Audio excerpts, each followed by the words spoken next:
Assalamualaikum warahmatullahi wabarakatuh. Innal hamdalillah nahmaduhu wa nasta'inuhu wa nastaghfiruh wa nastahdihi wa na'udzu bihi min shururi anfusina min sayyiati a'malina. May yahdihillahu fahuwal muhtadi wa may yudlil falan tajida lahu waliyyan mursyida. Asyhadu an la ilaha illallah wahdahu la syarika lah. وأشهد أن محمدا عبده ورسوله الذي لا نبي بعده أما بعد. Ikhwatil hadirun, sahabat muslim dan muslimah, jemaah kajian baik secara offline maupun online yang mudah-mudahan senantiasa dimuliakan oleh Allah Azza wa Jalla. Pagi hari ini seperti biasa, setiap selepas subuh, hari Ahad dan hari Senin, kita mempelajari salah satu di antara risalah Syekhul Islam Ibn Taimiyah tentang usulun fit tafsir atau kaidah-kaidah dasar dalam ilmu tafsir yang diberikan syarah oleh Syekh Muhammad Shalih Ibnu Al-Utsaimin rahimahullahu taala. Sebelumnya kita kilas balik apa yang sudah kita sampaikan, terutama di bahasan-bahasan terakhir ya, yaitu pembahasan tentang bahwasannya di dalam ikhtilaf, perbedaan pendapat, ada yang disebut dengan ikhtilafu tadad, perbedaan pendapat yang bertentangan atau kontroversial yang tidak dapat dikompromikan. Ini perbedaan pendapat yang memang tidak bisa bertemu pada satu titik. Jadi terpaksa kita harus memilih mana di antara pendapat tersebut yang paling benar. Tapi di sana ada ikhtilaf atau perbedaan pendapat yang disebut dengan ikhtilafu tanawwu'in. Perbedaan pendapat yang sifatnya beragam. Jadi tidak saling bertentangan satu dengan yang lain. Ini yang paling banyak yang ada di dalam khilafut tafsiri, perbedaan pendapat dalam ilmu tafsir atau perbedaan pendapat dalam penafsiran ayat demi ayat Al-Quran. Nah, pada beberapa pertemuan kita sudah membahas, kenapa kita kilas balik lagi ya. Di beberapa pertemuan kita sudah sampaikan ikhtilafu tanawwu', perbedaan pendapat. Tanawwu' itu ada dua macam. Ya, ada belasan lembar kita membahas jenis yang pertama sudah ya, yaitu bahwasanya perbedaan pendapat ikhtilaf tanawwu' yang pertama itu adalah ketika masing-masing ulama itu mengungkapkan satu hal yang sama tapi dengan gaya bahasa yang berbeda, sehingga orang yang nggak tahu menganggap itu berlawanan.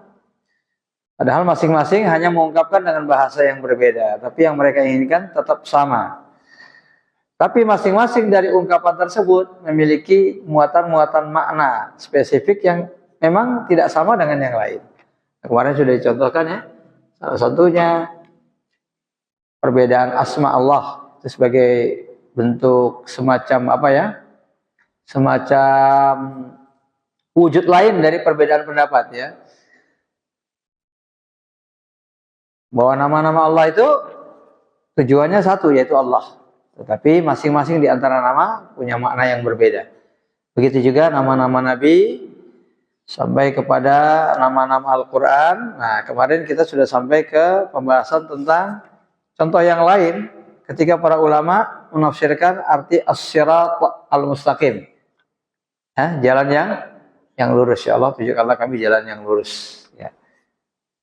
Nah, ini pembahasan kita terakhir dan itu adalah akhir pembahasan dari ikhtilaf yang pertama. Ya, kemarin ada ungkapan yang panjang, tapi syarahnya atau penjelasannya pendek. Ya, bagi yang memegang bukunya itu di halaman yang ke-40. Jadi kemarin dijelaskan bahwa jalan yang lurus atau as-sirat al-mustaqim, ya, dijelaskan sebagian ulama menafsirkan itu sebagai al-Islam. Bagian menafsirkan itu adalah Al-Quran. Ya, Islam itu ya Al-Quran, Al-Quran itu ya Islam. Pada hakikatnya nggak ada perbedaan antara penafsiran tersebut. Lalu ada yang menerjemahkan as-sirat al-mustaqim itu dengan ahlus sunnah wal jamaah. Ya. Sementara kita tahu bahwa ahlus sunnah wal jamaah, sunnah itu artinya Nabi, jamaah itu jamaah para sahabat. Ahlus sunnah wal jamaah adalah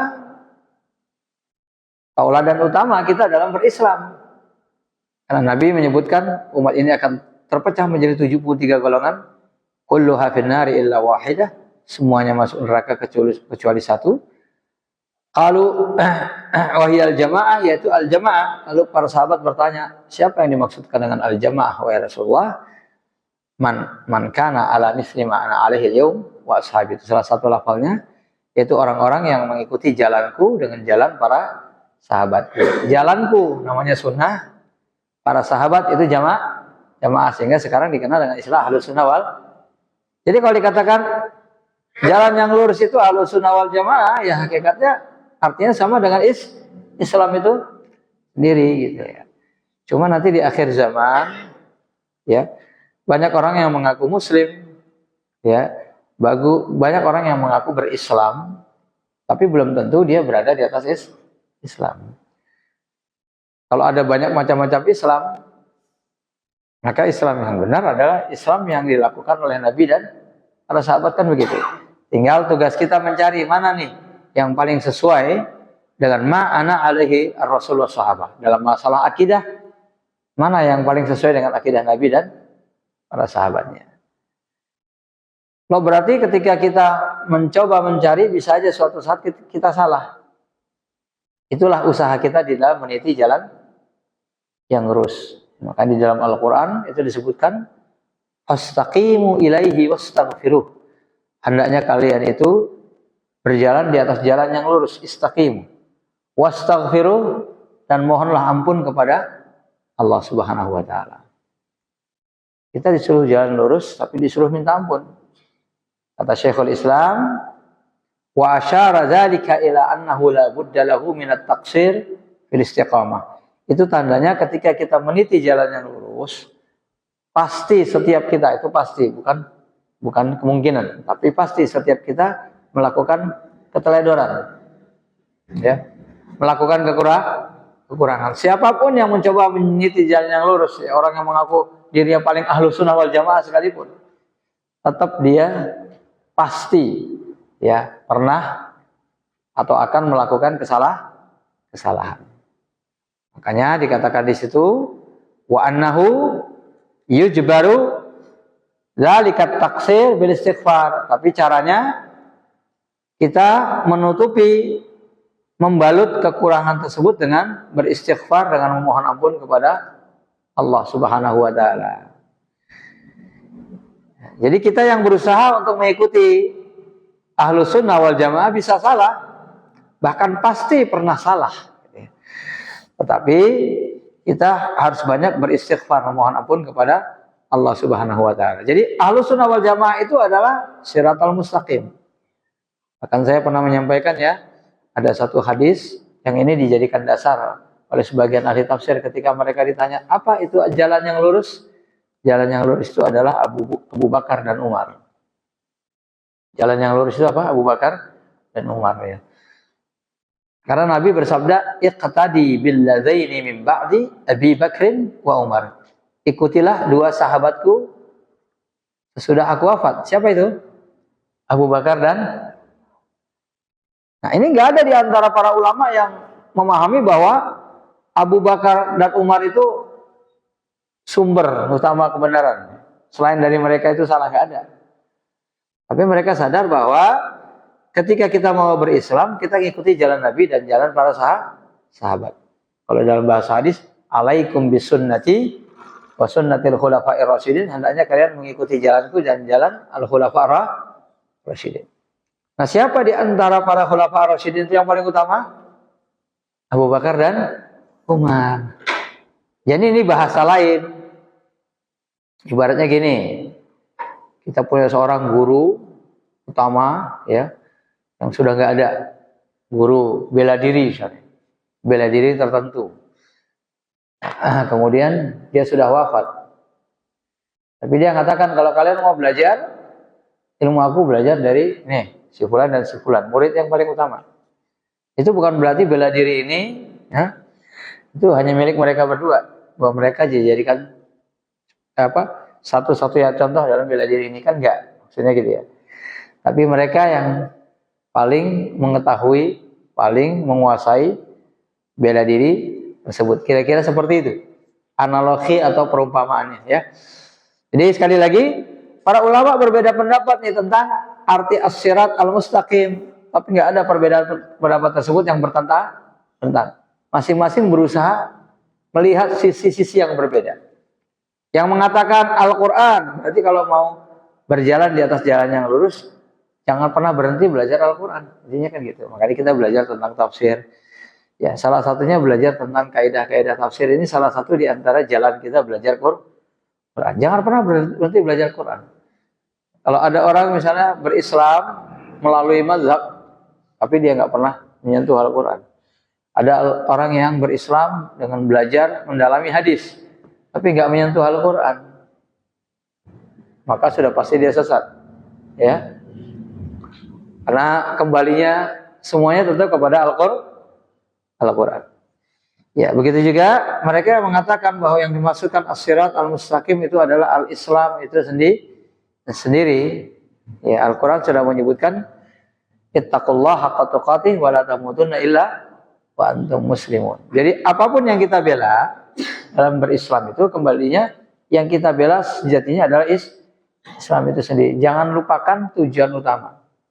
Ya. Masjid manapun kita sholat, tujuan utamanya kan gitu ya. Jangan masjid yang dijadikan nih ya. Ya, kalau kita menganggap sementara ini misalnya masjid fulan, ya, masjid yang saya anggap paling menerapkan sunnah Nabi, ya nggak jadi masalah. Tapi tujuan utamanya tetap Islam, bukan masjid, bukan masjidnya. Masjid itu hanya sarana. Ya, kira-kira begitu ya. Saya belajar Islam melalui kitab ini. Tujuan utamanya tetap belajar Islam. Makanya selalu kita diingatkan dengan apa yang disampaikan Imam Syafi'i ini berkali-kali dan selalu saya ulang-ulang ya, karena supaya kita kadang-kadang kurang nyadar gitu. Ya, ungkapan Imam Syafi'i yang mengatakan aballahu ayyatimma illa kitabuh. Allah itu tidak rela ada sebuah kitab yang sempurna kecuali Al-Quran. Jadi kitab sebagus apapun yang ditulis oleh ulama, sehebat apapun, tidak akan mungkin sempurna. Betul nggak? Ya, jadi Imam Syafi'i mengisyaratkan. Bahkan termasuk kitab beliau yaitu kitab Ar-Risalah. Ada nazar para ulama, bahkan kalangan Syafi'iyah, ya, pandangan-pandangan Syafi'iyah, sebagian ulama Syafi'i yang tidak setuju dengan sebagian yang ada dalam kitab Risalah. Padahal kitab Risalah itu kitab utama kalangan Syafi'iyah. Tapi sebagian Syafi'iyah ada yang tidak setuju dengan sebagian yang diungkapkan Imam Syafi'i dalam Risalah. Itu apa namanya? Makna. Salah satu makna dari mengucapkan Imam Syafi'i sendiri ya. Tidak ada kitab yang sempurna kecuali kitab Allah. Jadi artinya semua yang kita pelajari ujungnya itu Islamnya jadi tujuan. Ya. Sebagus apapun kitab, sehebat apapun seorang guru, tetap tujuan kita ketika suatu saat si guru salah ya jangan diikutin. Nah, suatu ketika di dalam kitab itu ada kesalahan yang diikutin ya. Ini kemarin kita baru obrolan kecil gitu ya. Ketika ada seorang ustadz mau mengucapkan hadis, ya ternyata dia salah. Ya. Dia tidak mau salah, tapi kadang-kadang lidah nggak ngikut apa yang ada dalam otak. Itu yang kita sebut dalam istilah para ulama dengan sabqu al-lisan. Sabqu al-lisan itu sebenarnya dia nggak mau mengucapkan itu, tapi lidahnya salah dalam mengucapkan. Itu namanya sabqu lisan. Padahal dia nggak mau loh. Apalagi kalau dalam otaknya memang salah. Hafalannya salah, mengucapkannya salah itu bisa. Tapi kadang-kadang hafalannya benar, tapi pas mengucapkan salah. Setiap orang pasti pernah ngalamin ini. Siapapun dia. Nah, ini untuk menunjukkan, loh, kok si fulan mengucapkannya salah. Ada kadang-kalanya seseorang itu mau menyampaikan satu hadis, dia sudah hafal. Ketika menyampaikan tiba-tiba ada bagian part dari hadis tersebut yang dia lupa. Padahal itu bagian penting banget. Kalau itu nggak disebutkan, makna hadisnya bisa salah. Nah, itu terjadi ya. Ketika itu terjadi, sampaikan ini sesuatu yang tidak diinginkan oleh orang yang menyampaikan tadi. Tapi hal yang setiap kita pasti bisa mengalami. Nah, ini makanya sekali lagi tujuan utamanya tetap apa? Islam. Seorang alim, buku, kitab segala macam itu hanya jalan menuju mengenali Islam. Ketika ada suatu saat terjadi kesalahan, salah tulis kah dan lain sebagainya, salah pemahaman, maka yang kita jadikan rujukan tetap Islam itu sendiri. Nah, itu ya kira-kira begitu ya. Nah, penjelasannya nggak panjang ini ya. Kemarin matanya panjang, tadi penjelasan Syekh Utsaimin nggak panjang, dan ini akhir pembahasan dari jenis ikhtilaf tanawu yang pertama. Ya. Beliau mengatakan arafna annahu, kita mengetahui bahwasanya idza fassara salafu, kalau para ulama salaf menafsirkan al kalimata, satu kata, bimakna, dengan makna, jadi menafsirkan satu kata tapi dengan ungkapan ya, dengan gaya ungkapan tertentu, wa fassaraha akharuna minhum bimaknan akhar, lalu ulama salaf yang lain menafsirkannya bimaknan akhar, dengan makna yang lain, dengan ungkapan yang lain. Kata-katanya satu, maksudnya satu, tapi ungkapan dan cara memaknainya berbeda. Bi'tibari anna hadhihi sifat tashmalu hadza wa hadza, dengan satu kesimpulan bahwa sifat yang mau mereka tafsirkan tadi tashmalu hadza wa hadza, mencakup makna yang disampaikan ulama pertama, juga mencakup makna yang disampaikan ulama kedua. Kayak tadi ya, siratal mustaqim, jalan yang lurus, meliputi makna Islam, meliputi makna Al-Quran, kira-kira. Fahuwa min babi ikhtilafut tanawu'i, fahuwa min babi ikhtilafit tanawu'i, ya. Maka itu termasuk bab perbedaan pendapat yang disebut ikhtilafit tanawu'i.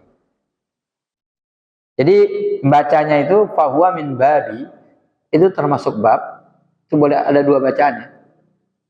Bisa ikhtilafit tanawu'i, jadi ngikutin terus. Itu termasuk bab ikhtilafit tanawu'i mudhaf ilaih ya. Tapi bisa juga bab tanda kutip, sehingga yang sesudah bab itu dianggap nggak masuk kalimat tadi. Jadi bacanya fahuwa min babi ikhtilafu tanawu'i. Ya. Itu makanya di bagian awal tadi saya baca ikhtilafu. Yang kedua ikhtilafi. Ya. Nah, karena apa yang saya lakukan tadi bisa aja emang salah baca gitu ya. Saya mau baca I ternyata kan gitu ya. Nah, itu salah satu contoh ya. Maunya membaca I tapi yang kebaca itu bisa saja. Nah, tapi untuk konteks ini enggak ya. Jadi memang bacaannya bisa fahuwa min babi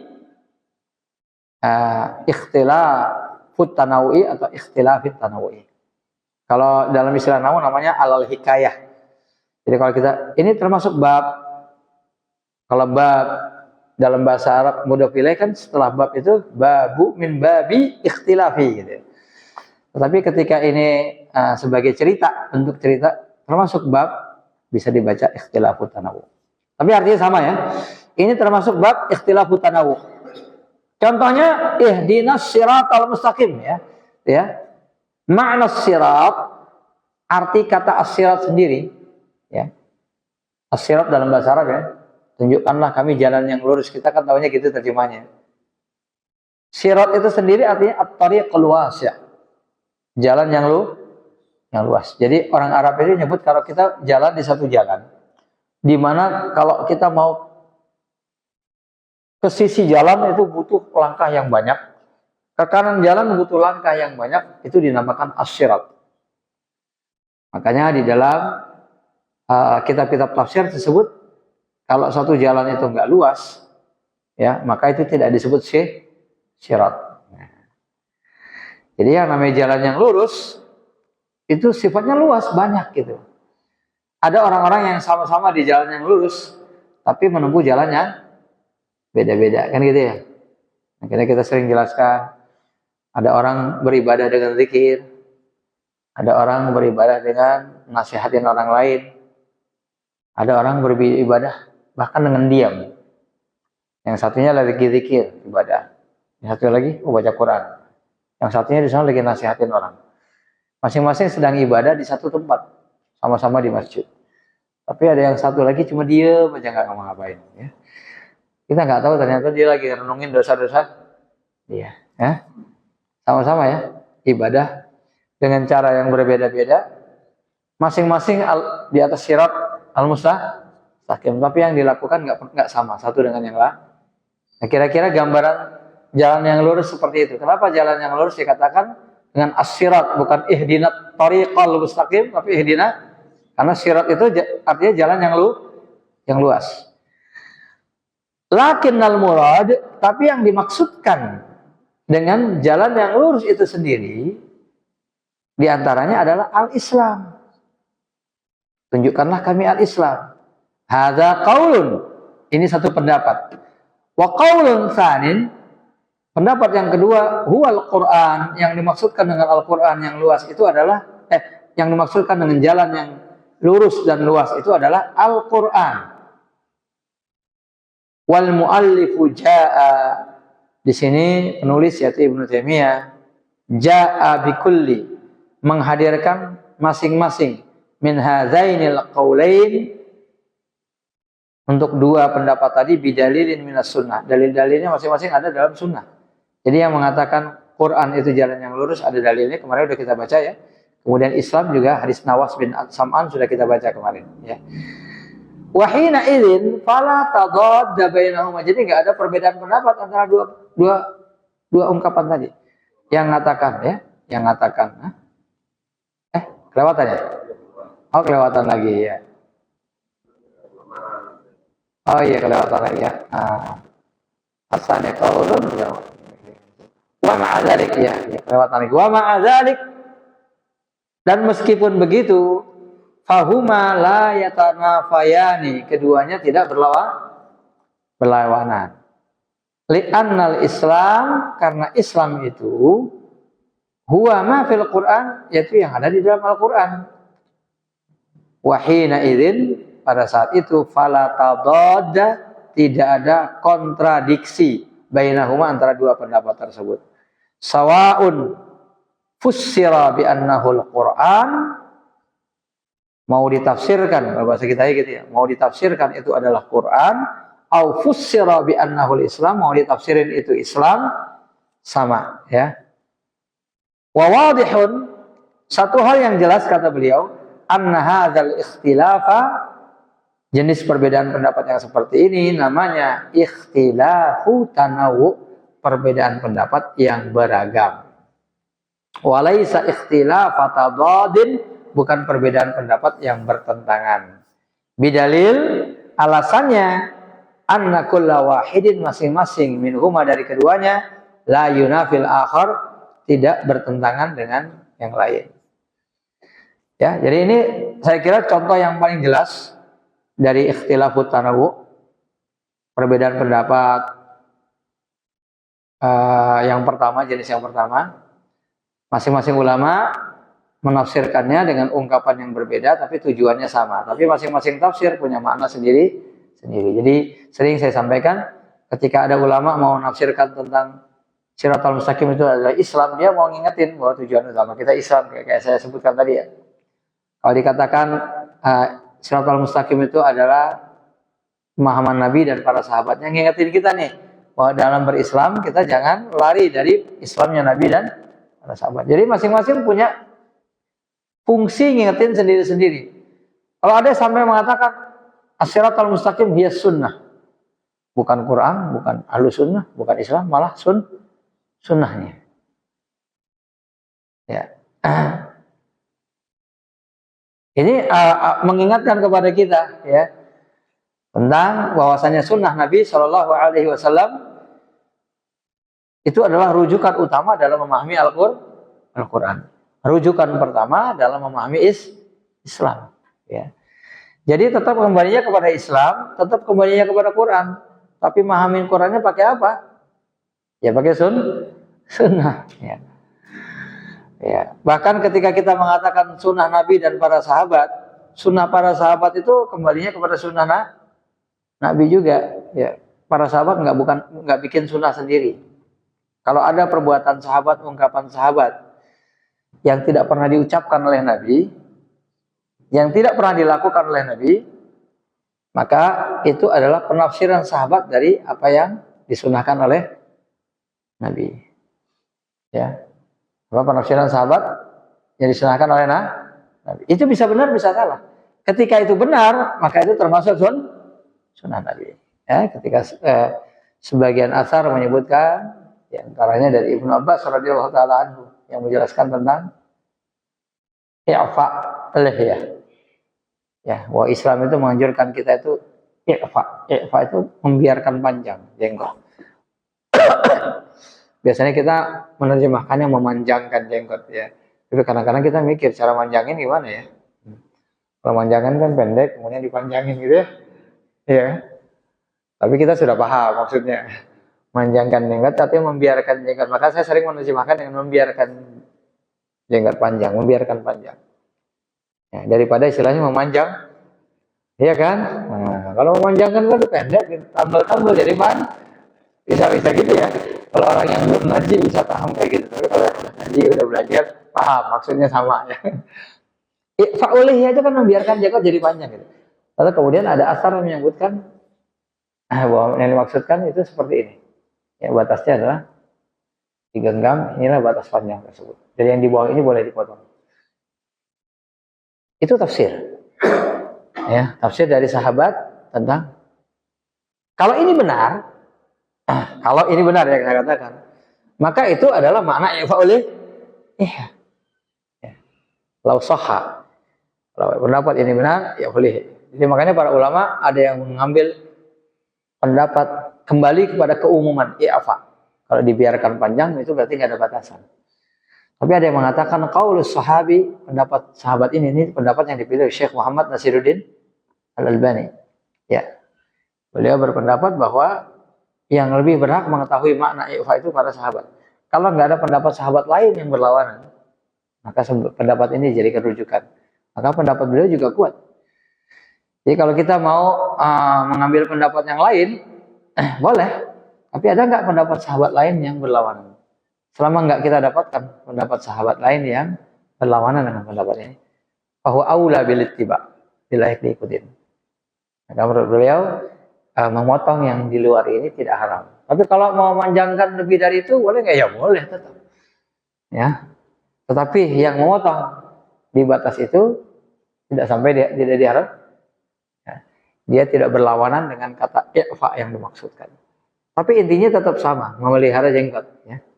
Cuman batas panjangnya yang diwajibkan.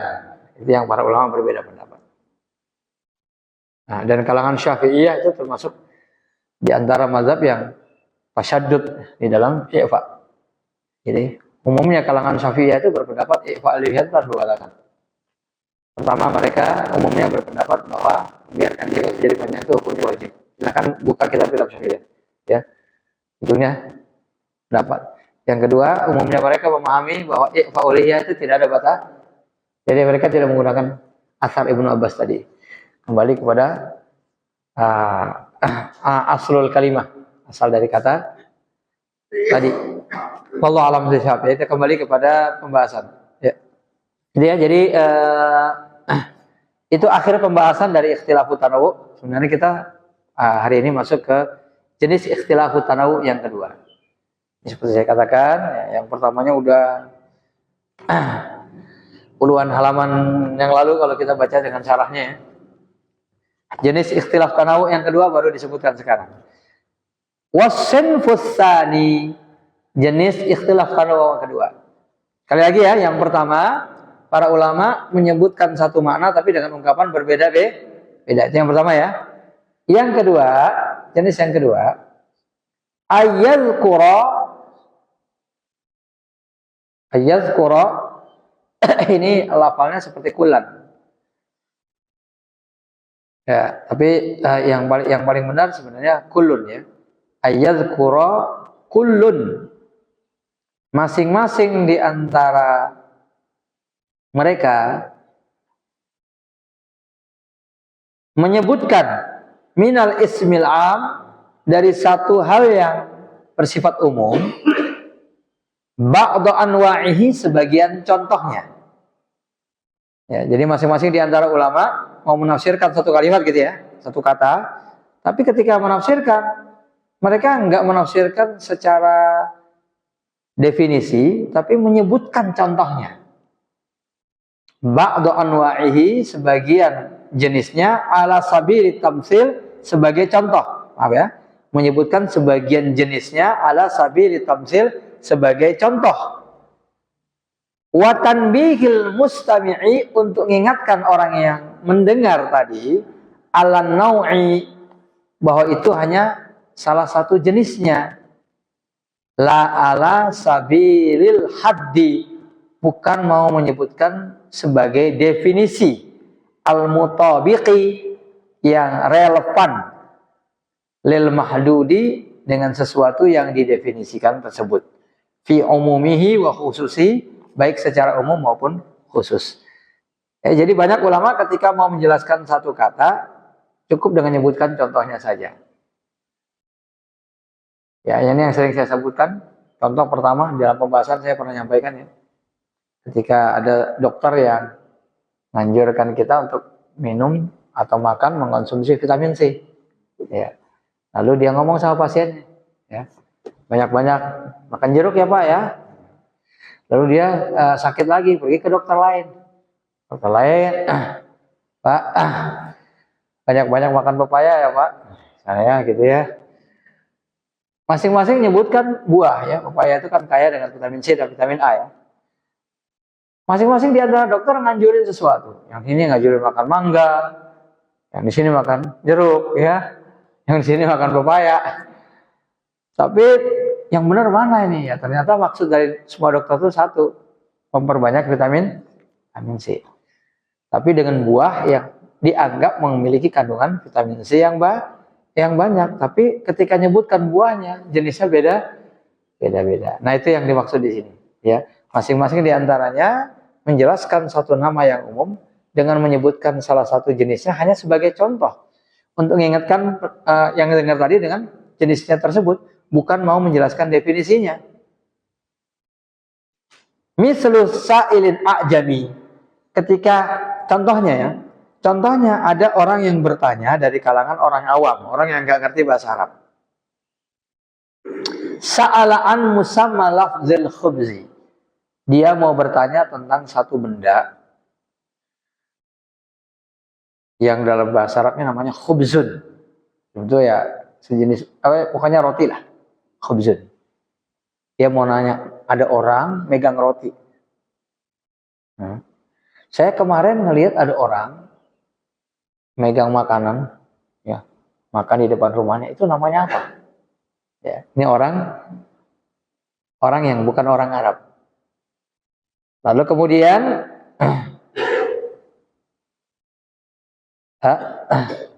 diperlihatkan orang ini, fa'uriya raghifan, diperlihatkan kepadanya raghif.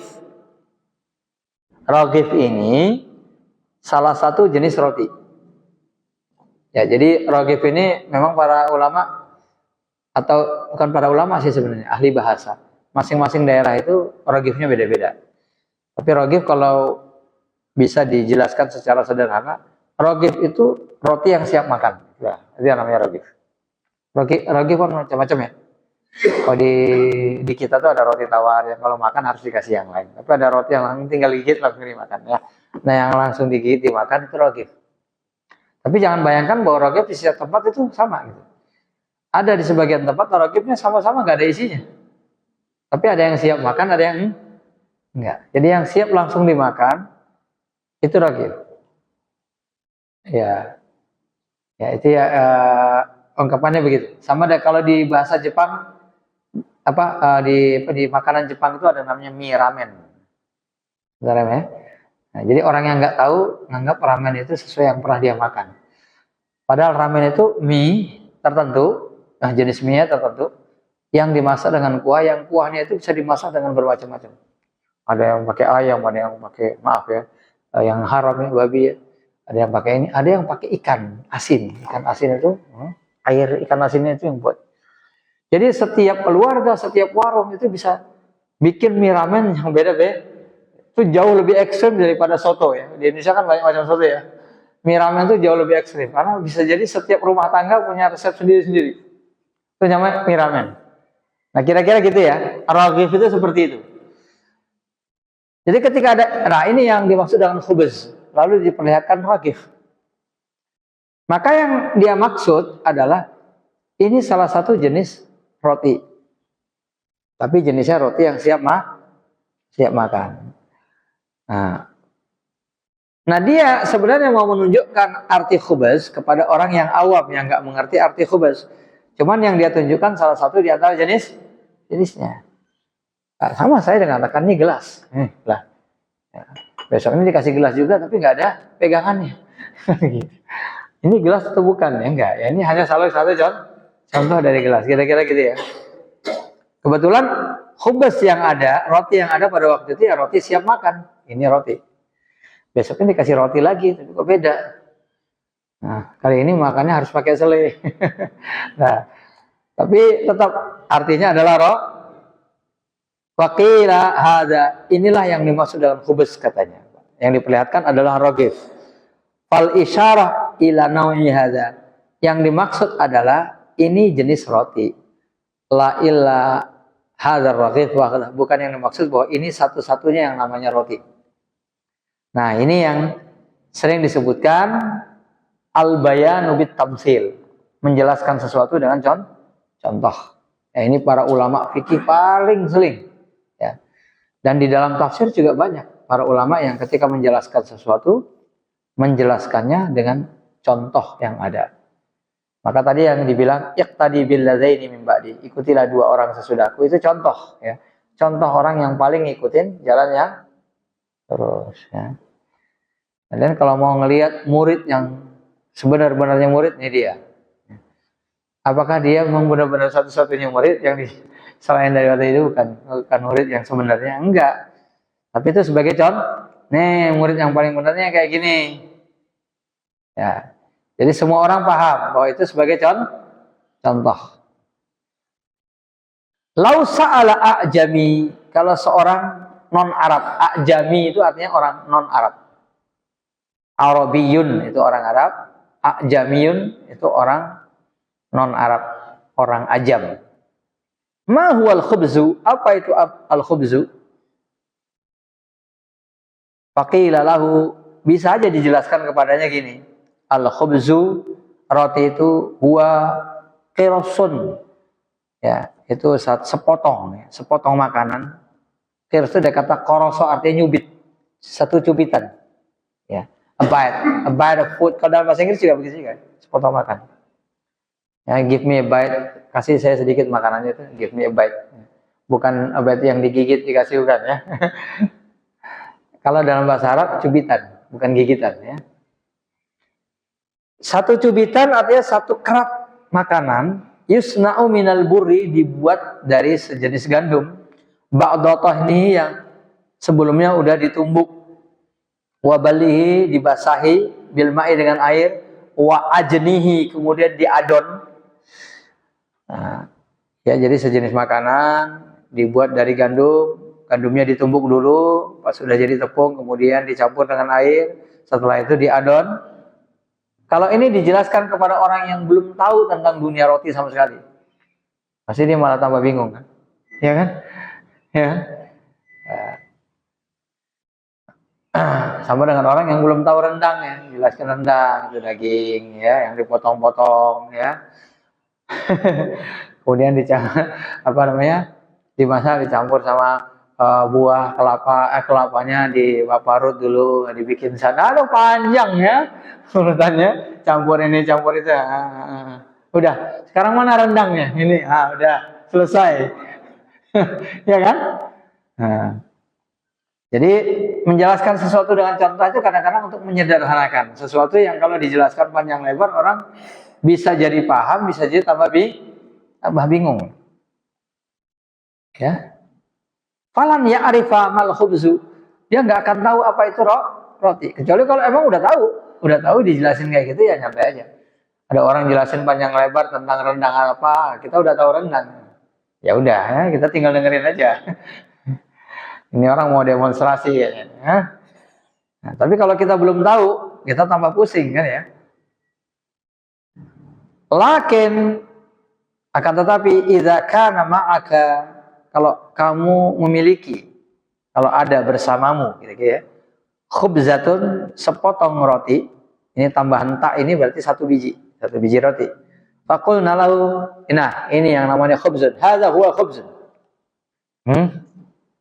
Gak perlu ajarin dia cara bikinnya gimana ya. Oh ini khubzun. Nah, cara makannya gini nih. Nah, udah selesai nggak?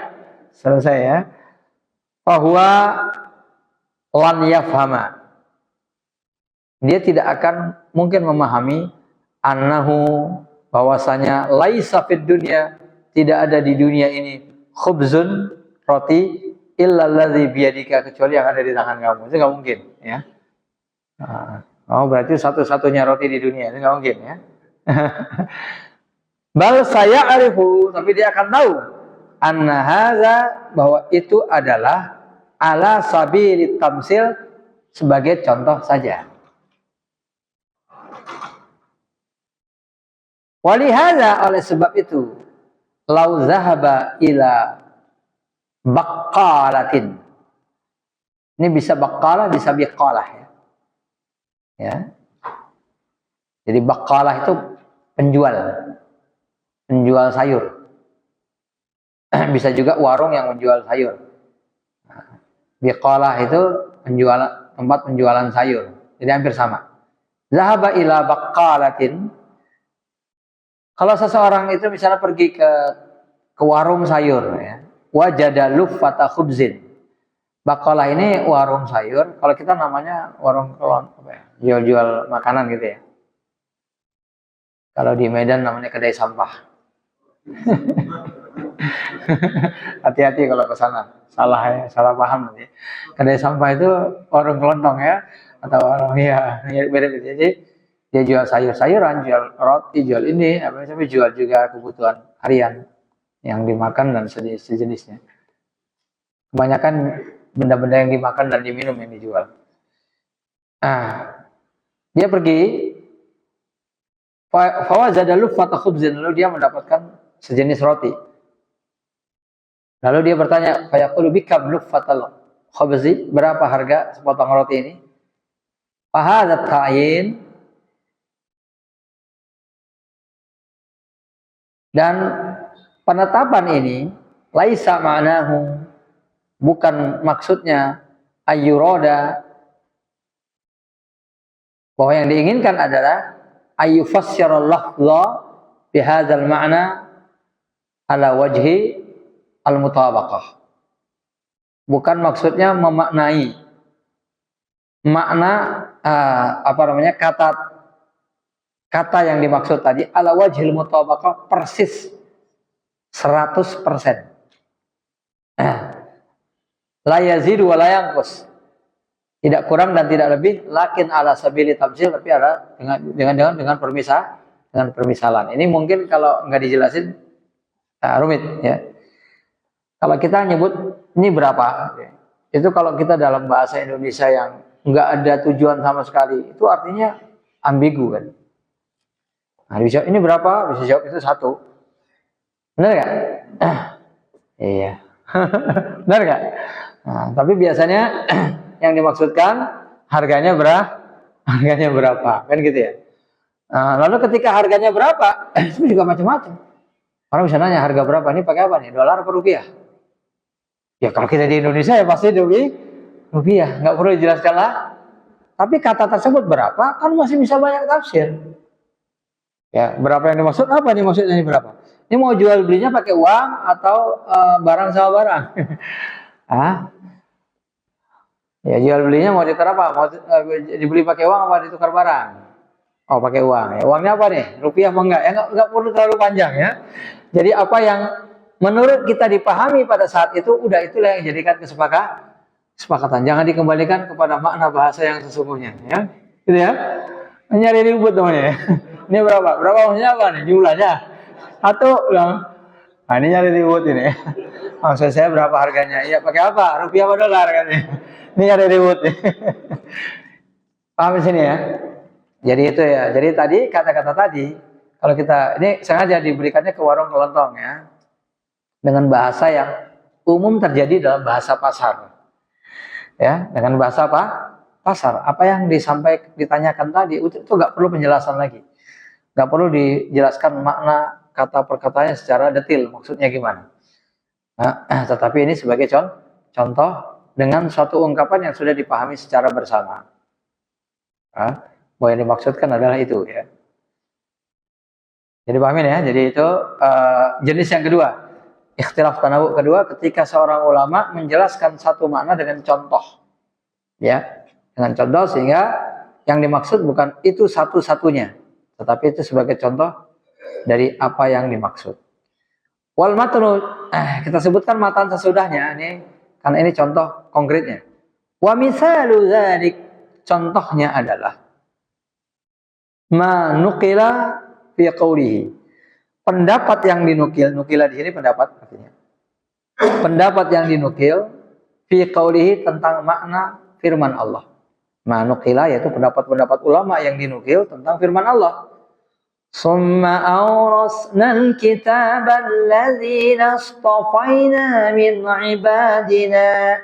Kemudian kami wariskan kepada kalian satu kitab yang telah kami berikan ya. Kemudian kami turunkan, kami wariskan kitab ini kepada orang-orang yang telah kami pilih min ibadina dari kalangan hamba kami. Faminhum zalimun li nafsihi.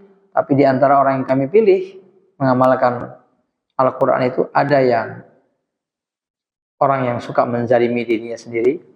Wa minhum muqtasid. Tapi ada yang pertengahan. Sedang-sedang aja. Kalau bahasa apa namanya?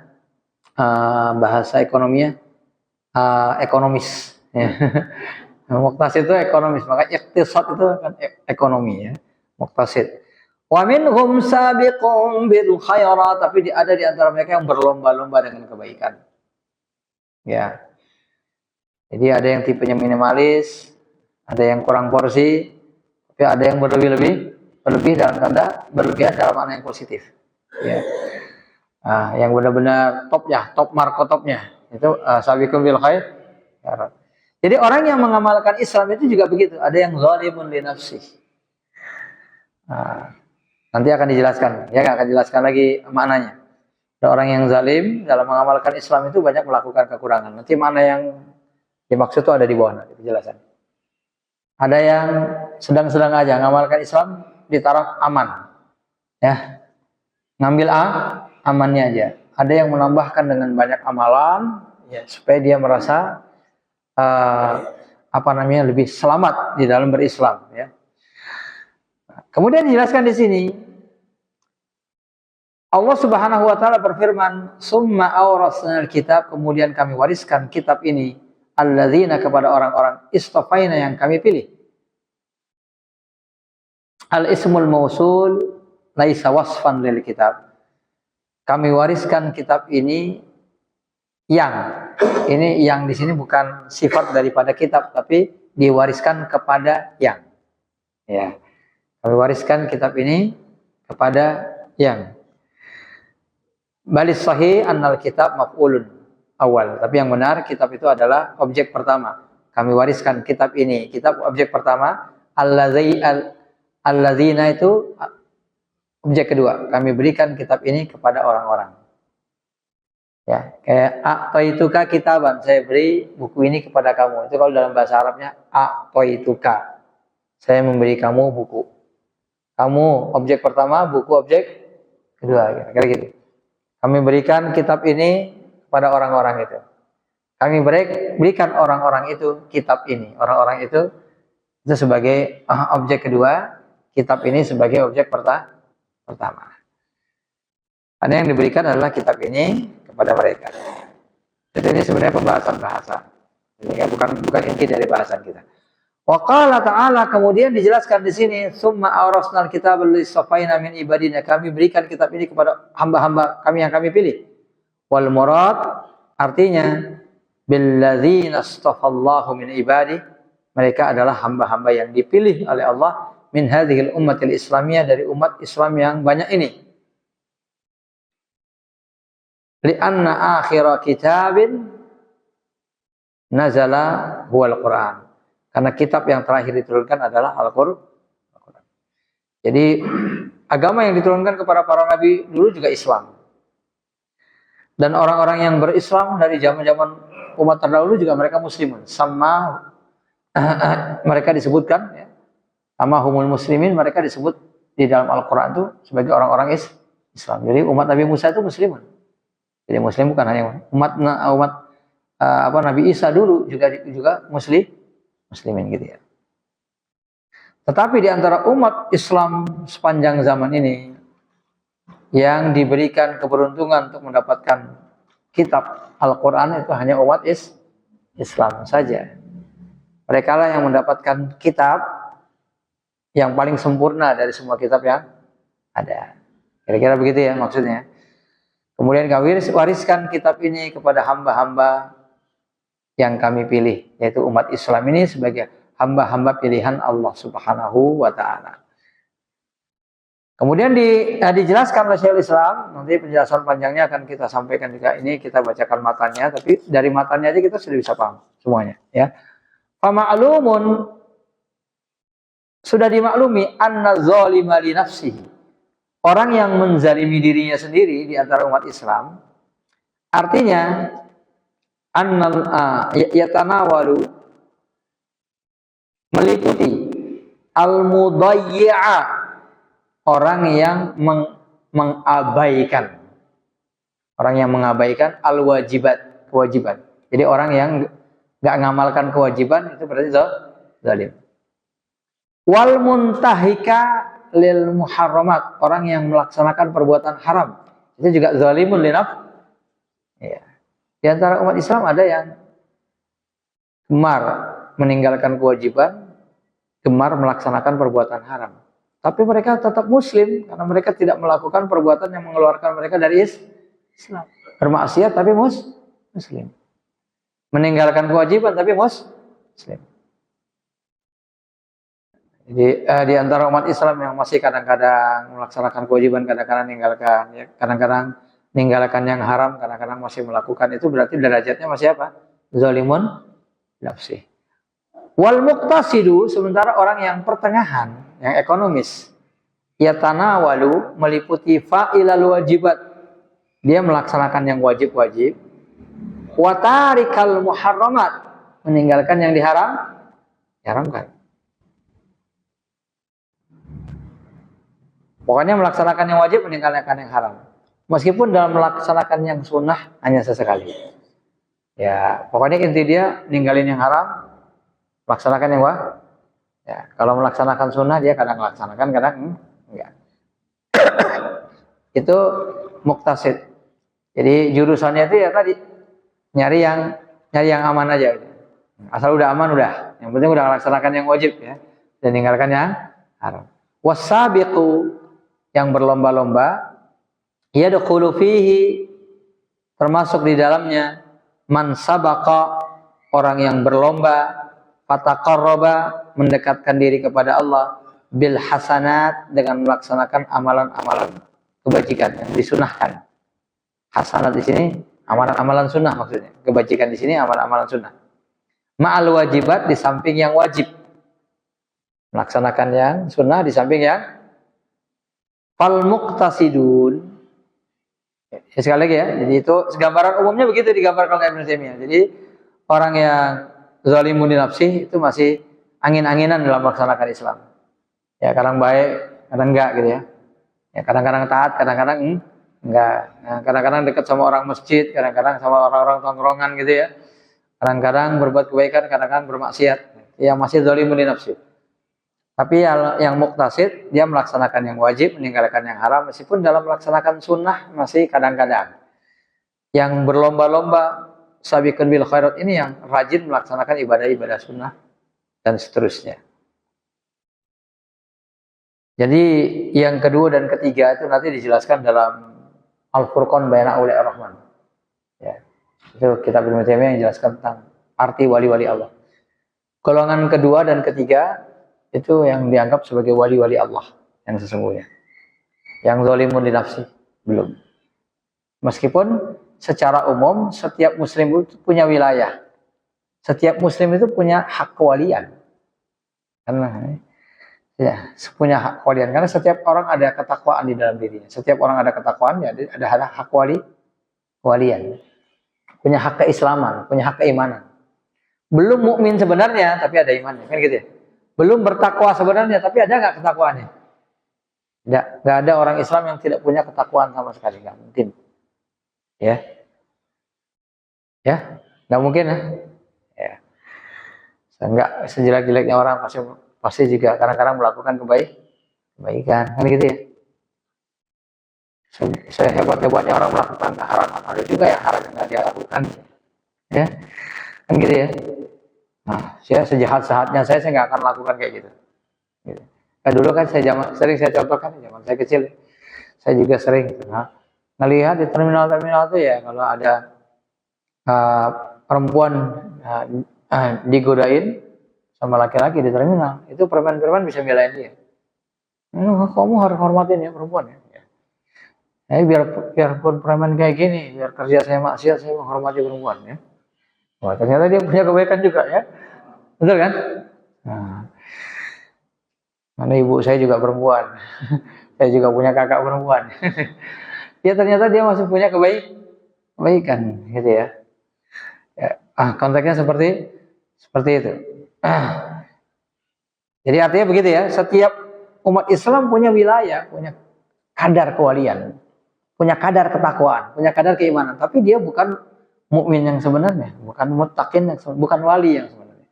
Wali yang sebenarnya itu hanya meliputi golongan kedua dan ketiga. Tapi yang paling tinggi adalah tentunya golongan yang ketiga. Maka disebutkan di sini wasabiqu summa inna kullan wal muqtasidun ya. Fal muqtasidun, orang-orang yang pertengahan, hum ashabul yamin. Itu yang disebutkan dalam Al-Qur'an, hum ashabul yamin ashabul yamin ulaikal muqarrabin. Nah. Ya, wasabiqun, sementara yang sabiqun itu yang disebut dengan ulaikal, yang dalam Al-Qur'an disebut ulaikal al-muqarrabun. Jadi ashabul yamin dengan al-muqarrabun itu adalah wali-wali Allah. Yang pertama diistilahkan dengan muqtasidun dalam satu ayat. Yang keduanya disebut dengan sabiqun bil khair. Tapi dalam ayat yang lain disebutkan ashabul yamin. Kemudian yang lainnya disebut dengan ulaikal muqarrabun. Ya, jadi yang dijelaskan panjang lebar nanti oleh Syekhul Islam dalam dalam Al-Furqan. Jadi al-muqarrabun itu adalah orang-orang yang melakukan yang diwajibkan, meninggalkan yang dilarang, dan orang-orang yang rajin melaksanakan sunnah. Itu nanti dalil utamanya itu dalil wali. Ya. Ma taqarraba ilayya 'abdi bi syai'in ahabbu ilayya mimma aftaratu alaih. Seorang hamba tidak mendekatkan diri kepadaku dengan amalan yang lebih aku cintai dari kewajiban. Jadi kita mulai dari hal yang wajib. Kemudian dijelaskan oleh Ibnu Taimiyah bahwa kewajiban ini yang dimaksud di sini termasuk kewajiban meninggalkan yang haram. Jadi artinya melaksanakan kewajiban, meninggalkan yang haram. Itu yang pertama. Wala yazalu 'abdi yataqarrabu ilayya bin nawafil. Kemudian seorang hamba akan mendekatkan diri kepadaku dengan ibadah-ibadah sunnah. Hatta uhibbahu, sampai aku mencintainya. Nah, ketika orang sudah dicintai Allah, maka dia akan menjadi wali Allah yang paling utama. Tapi dari mulai orang yang melaksanakan yang wajib ini, itu dia sudah menjadi wali Allah. Karena nggak ada amalan yang lebih dicintai Allah daripada melaksanakan yang wajib. Jadi orang yang udah benar-benar bersemangat untuk melaksanakan yang wajib, meninggalkan yang haram, meskipun dalam ibadah sunnah masih kadang-kadang, secara umum dia adalah wali-wali Allah. Karena kita harus mengakui meninggalkan yang haram, melaksanakan yang wajib itu yang paling susah. Ya. Dan kemudian juga yang paling dicintai oleh Allah. Kan ada orang yang melaksanakan sunnah juga, tapi ninggalin yang wajib juga. Ya betul ya? Melaksanakan hal-hal yang disunnahkan juga, tapi masih melakukan yang haram. Dia melakukan ibadah sunnah. Kadang-kadang dia melakukan sholat malam, baca Quran. Ya, seperti yang saya sebutkan, tapi masih rajin ghibah, ya.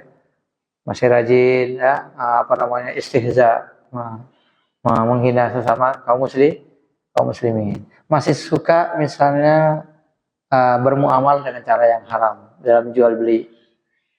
Ya. Banyak. Jadi artinya dengan cara yang seperti itu dia sampai kepada derajat wali yang pertama aja enggak. Kecuali seandainya istighfar dan taubat dia bisa menutupi dosa-dosa yang dia lakukan. Kecuali itu. Nah, makanya tadi istaqimu ilaihi wastaghfiru, ya, ayat yang dibaca tadi pada awal pertemuan Al-Quran. Istiqomahlah kalian di jalan Allah wastaghfiru, dan mohonlah ampun kepada Allah. Yang dijelaskan oleh Ibnu Taimiyah, ya, bahwa nggak mungkin di antara kita yang udah rajin melaksanakan yang sunnah sekalipun, tapi sama sekali nggak pernah meninggalkan yang wajib, mustahil. Sama sekali nggak mengerjakan yang haram, mustahil. Selama istighfar dan taubat kita bisa menutupi, maka kita bisa tergolong wali-wali Allah. Yang pertama, ya, karena masih terlalu banyak salahnya. Tetapi orang yang betul-betul sama kesalahan itu jauh banget, ya. Antara melakukan kesalahan dengan penyesalan itu, ini dijelaskan ya Pak Ibnu Taimiyah. Jadi kalau wali Allah tingkat yang paling tinggi itu, antara dia dengan dosa itu, antara dosanya dengan penyesalan dia terhadap dosa itu antara langit dan bumi. Yang dilakukan dikit, nyesalnya bukan main. Ya, dilakukan dosanya dikit, nyesalnya bukan main. Itu tanda dari al-muqarrabun. Enggak sengaja melakukan dosa sedikit, wah, nyesalnya sampai lama. Ingat lagi, nyesal lagi, ingat lagi, nyesal lagi. Ya. Nah, tapi kalau tanda-tanda al-muqtasid atau bahkan dzalimun li nafsi, orang yang menzalimi dirinya sendiri, ya. Kebalik, ya. Ya, dosanya ngamprak di mana-mana, nyesalnya ada, cuma seujung kuku. Ya, nah itu yang digambarin oleh di antaranya sahabat Ibnu Mas'ud dalam asar dari Bukhari dan Muslim, ya. Soal innal mu'min yara dzunubahu.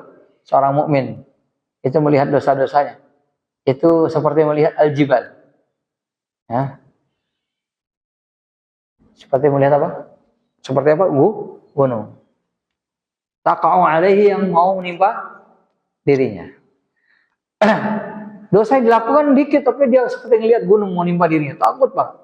Tapi kebalikannya, kalau seorang fasik, ahli maksiat, yara dzunubahu, ya, melihat dosa itu ka'annahu dzubabun yaqau ala anfi. Seperti melihat lalat yang hinggap di hidungnya. Wa yaqulu hakadha. Lafal hadisnya yaqul, berkata, tapi artinya berbuat. Wa yaqulu biyadihi hakadha. Lalu dia melakukan seperti ini. Emang lafal hadisnya yaqul, ya. Tapi artinya yaf'al. Cuma diginiin aja. Allah. Nah, jadi bedanya itu, ya. Jadi al-muqarrabun juga bisa melakukan dosa, bukan cuma zalimun li nafsi. Al-muqtasidun juga bisa melakukan dosa. Yang membedakan ketiganya itu dalam nyikapin. Kalau nyikapin masih sambil lalu banget, itu berarti zalimun li nafsi. Kalau nyesal, tapi nyesalnya nggak terlalu banget, itu berarti golongan pertengahan. Tapi kalau nyesalnya habis-habisan, itu berarti yang terakhir. Ya. Jadi ngukurnya gampang aja sebenarnya, ya. Balil insanu ala nafsihi basirah, ya. Setiap kita bisa mengetahui kadar dirinya sendiri. Ini kira-kira saya masih masuk yang mana ini, ya? Yang zalimun li nafsihi, muqtasid, ya. Nggak perlu mikir panjang-panjang, itu langsung tahu, ya. Ya, yang mana yang paling dekat ini? Kalau orang gibah sambil ngakak-ngakak, waduh, udah jelas lah itu. Derajatnya sampai di mana, ya? Gibah orang sambil ngakak, kan gitu, ya. Kan kita sekarang banyak kayak gitu, ya. Sambil gibah orang, ya. Wah, ini udah jelas ini, ya. Posisinya minimal pada saat itu dia posisinya zalimun li nafsihi, jelas, ya. Sampai kepada muqtasid aja enggak. Summa inna kullan Kemudian masing-masing di antara mereka yazkuru hadza, menyebutkan itu fi nau'in min anwa'it ta'at, menyebutkan salah satu jenis ketaatan. Kaqaulil qail, ini sebagai contoh ya. Seperti orang yang mengatakan as-sabiq, orang yang berlomba-lomba, alladzi yusalli fi awalil waqt, orang yang salat di awal waktu. Wal muqtasid, orang yang tengah-tengah, alladzi yusalli fi atsna'i, orang yang salat di tengah-tengah. Waz-zalimi li nafsihi alladzi akhir al-asra ila al-isfirar, orang yang zalim itu yang salat asar sudah sampai isfirar.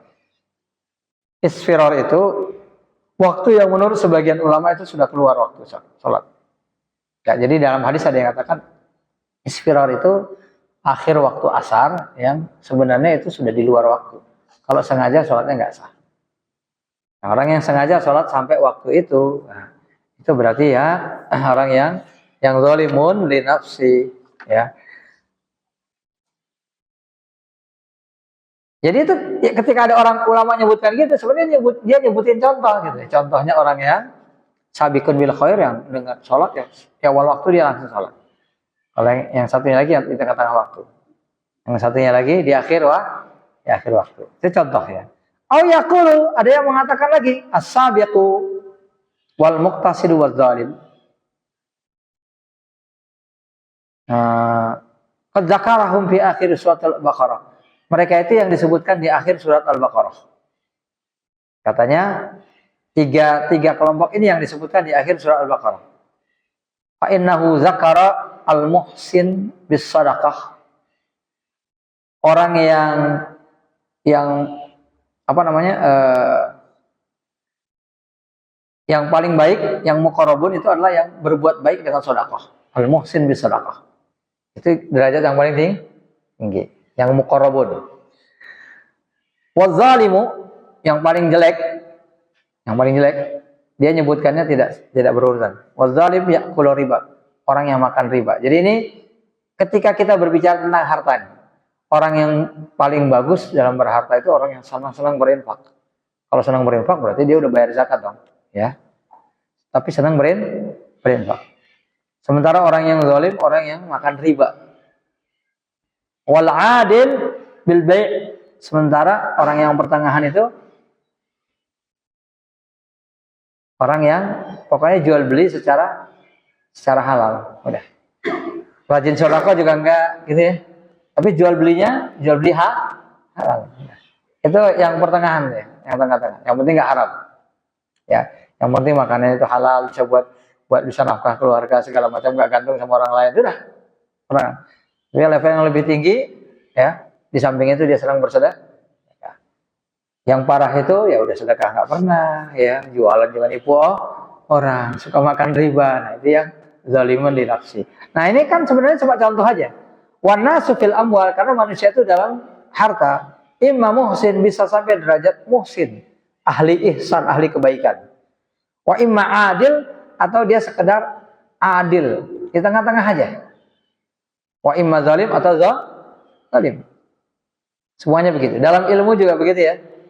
Nah, fasabiqu al-muhsin, maka orang yang paling tinggi derajatnya al-muhsinu bi ada'il mustahabbat, yang berbuat baik dengan melaksanakan yang disunahkan, ma'al wajibat, di samping yang wajib. Waz-zalim, orang yang zalim ya akilu riba, makan riba. Au mani'uz zakat, atau enggak berzakat. Wal muqtasid, orang yang pertengahan, alladzi yu'addiz zakat, yang membayar zakat, al-mafruḍah, yang diwajibkan, wala ya'kulu riba, dan tidak makan riba. Tapi belum gemar bersedekah. Wa amsalu hadzal aqawil, dan macam-macam contoh yang lain, kata beliau. Fa kullu qaulin fihi, masing-masing pendapat, dzikru nau'in dakhil hadzal ayat, hanya menyebutkan contoh yang ada dalam ayat. Wa inna ma dzakara, kenapa disebutkan contohnya? Tidak lain dan tidak bukan li ta'rifil mustami', supaya yang dengar itu nyadar bitanawulil ayah, bahwa ayat ini meliputi lahu, contoh yang dimaksud. Watanbihihi ala nadhirihi, dia cuma mengingatkan bahwa itu sebagai contoh yang bisa dikiaskan ala nadhirihi, dengan yang lain. Ala nadhiri itu dikiaskan dengan yang lain, artinya ya. Ala nadhiri dikiaskan dengan yang lain. Fa inna ta'rifa bil misal, memberitahu dengan contoh, qad yashul, kadang-kadang lebih gampang. aktsara minat ta'rif, lebih daripada definisi yang akurat. Nah, ini yang sering dilaksanakan ya, dilakukan oleh banyak kalangan ahli fikih ya, dan para ulama ahli tafsir. Jadi banyak diantara kita itu yang paham sudah sesuatu, tapi begitu dijelaskan definisinya malah jadi bingung, ya kan? Kan gitu ya. Apa itu zikir? Zikir udah tahu. Pas dijelaskan zikirnya, ada malah mumet ya. Definisinya panjang amat ya, belibet ke sana kemari gitu ya. Gitu kan? Tapi bagi ahli ilmu definisi itu penting. Karena definisi itu nanti yang akan membedakan pada saat terjadi khilaf. Apakah ini masuk itu atau tidak. Itu perlu. Ya. Sholat, udah ngerti sholat, tapi kan ahli fikih menjelaskan sholat itu adalah yang diawali dengan takbir, ya, yang diakhiri dengan salam, lalu ada wajibatnya, ada mustahabat, ada yang disunah-sunah, hanya ada ilmu kamilat, ada penyempurnanya. Kalau dalam kitab fikih kan begitu. Lalu diantara wajibnya ini, walah jadi panjang ya. Nah, padahal kita tiap hari melaksanakan sholat. Sholat itu gimana? Nah, coba lihat itu. Ikutin aja. Udah selesai ya. Nah, kalau bacanya belum hafal, nanti saya tulisin tinggal dihafal. Selesai sudah perkaranya ya. Tapi apakah penjelasan ulama tadi nggak penting? Penting bagi yang akan menyempurnakan sholat. Nanti dia akan tahu nih mana yang rukun, kan itu sih. Jadi definisi itu bukan nggak penting, penting. Cuman bagi orang yang mau tahu langsung sementara waktu, ya, sementara waktu, kasih tahu aja contohnya ini. Nanti penjelasan lanjutan belakangan. Kira-kira gitu ya. Jadi bisa paham itu jenis ikhtilaf tanawu yang kedua. Nanti besok kita akan masih melanjutkan jenis ikhtilaf tanawu yang kedua ini. Karena ada banyak hal-hal penting yang mau disampaikan oleh beliau terkait dengan hal ini dan nanti akan memperkaya pemahaman kita tentang tafsir Al-Quran. Kita cukupkan di sini saja. Walaupun minkum, assalamualaikum warahmatullahi wabarakatuh.